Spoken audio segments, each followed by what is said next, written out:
As a parent of young kids, there have been times that I've sat back on my heels and in amazement. The logic of young kids sometimes is just not there. That common sense, well, it isn't so common.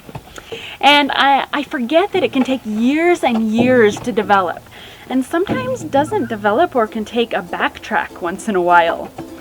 But what is common sense? Well, basically, it means good, practical sense. It is, or should be, the natural intelligence that is believed to be available to all rational people. But in 1726, Nicholas Amherst wrote, "There is not a more uncommon thing in the world than common sense," which is funny because sometimes nowadays I think, okay, seriously, there is not one lick of common sense in this world ever, nowhere. And I would have thought back then that there would have been more common sense.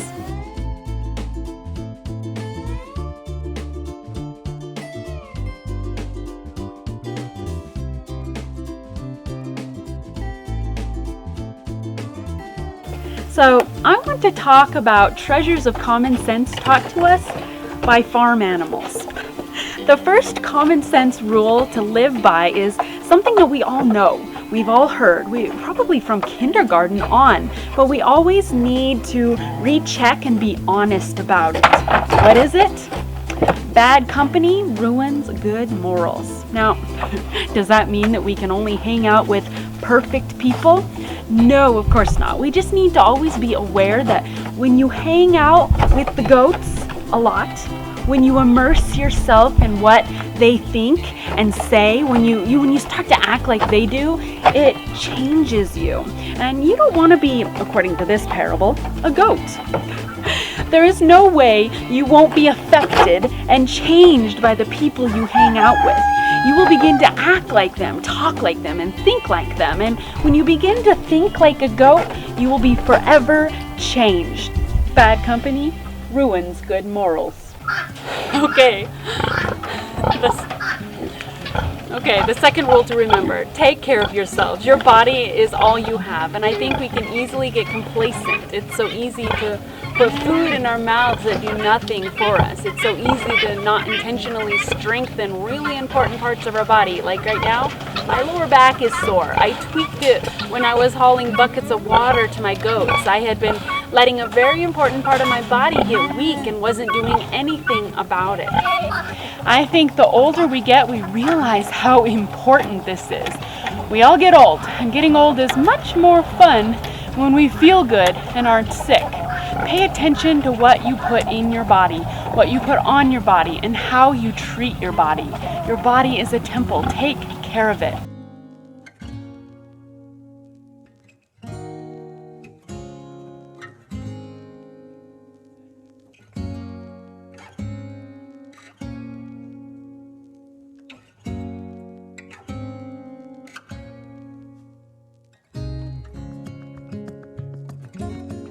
What's the next one? Bridle your tongue. Stop saying everything that comes into your mouth. Know that what you will say will affect things to the good and bad. It's your choice. Choose to speak good things. Choose to speak happiness and good things over your kids, family, and animals, and property. Choose to look at the good and to speak about the good. Your life will be happier. Your family will be happier, and you will be happier. If there is one thing to control in your life, it is the tongue. Your tongue will produce life or death, and we all want life, right? Bridle that tongue.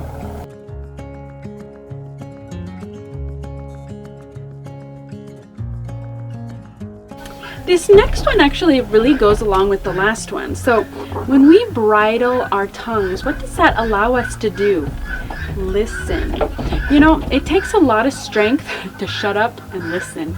And it's something that's not done a lot. We all love to talk, especially about ourselves. As a whole, we interrupt each other. We just can't help but insert our opinions. And we continually are thinking about what we will say next when we should be listening. But we can learn so much when we actually stop talking and listen, really hear what people are saying. And it's not just about listening to what others are saying. I think we forget to listen to ourselves, our hearts, our dreams, and our consciences. Life is filled with so much noise, so much chatter, and many times with so much nothing. Cancel out the noise and learn to listen. Listen to the people around you and listen to yourself. So there I was. And then he said to me, and it was just so, like, yeah, and then that's when it happened. I cried to me that decision. I didn't know how to respond, and it was just... What's another treasure of common sense principle to live by? Love. But we love those shoes, we love that car, we love that book. You know, we love everything. But what does that even mean? What does love even mean anymore? I think we each need to decide what true love is and live it. Not just cars, clothes, music, and books. Love is so much more than that. Love the people around you. Love your family. Love yourself. Love God. Love is so important. It's what you will be remembered for. Love with a full heart. Love without reservation. Love with all your heart. What does love look like? Love is patient. Love is kind. It doesn't get jealous. It isn't boastful or proud, and it certainly isn't rude. It doesn't force its own way or act irritable. Oh, and love does not keep a record of things done wrong. Love loves for the truth to win. It doesn't ever give up. It never loses faith. It always is hopeful, and it can get through anything. What do you think? Does that sound like your kind of love? I hope so. And what does all of this teach us or lead to?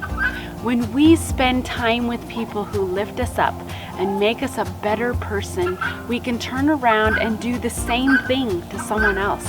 When we take care of ourselves, our bodies, we have more to give for a longer period of time.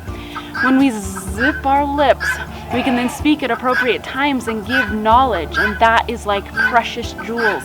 And those jewels are so precious to the people we actually listen to, because when we listen and actually help, because we actually listened and kept our mouths shut at the appropriate time, that makes the difference. And all of this shows our love for ourselves and others. And that brings us to the last farm analogy. Another one that we've all heard all our lives, but it is just the fact of life, is that we reap what we sow. Everything I've talked about is a lot of giving of ourselves, our time, our thought, our love. That's a lot of giving, but it's a full circle. That circle will come around. If you plant love, there will be love in your life. If you plant jewels, there will be some beautiful jewels in your life. If you take care of yourself, you will feel so good. Do you see how that works? So, take some time to spend with all your animals, and when you do, stop and think about all that you can learn from them and yourself. If you just quiet the noise, your life will be much happier when you do. We're going to take a prime learning example of when to shut your mouth from the guineas. Have you heard them this whole time, except for right now when I'm trying to record about them? Guineas have not learned when to shut their mouth and be quiet at all, ever. If they just were quiet and listened once in a while, they might be loved a little bit more.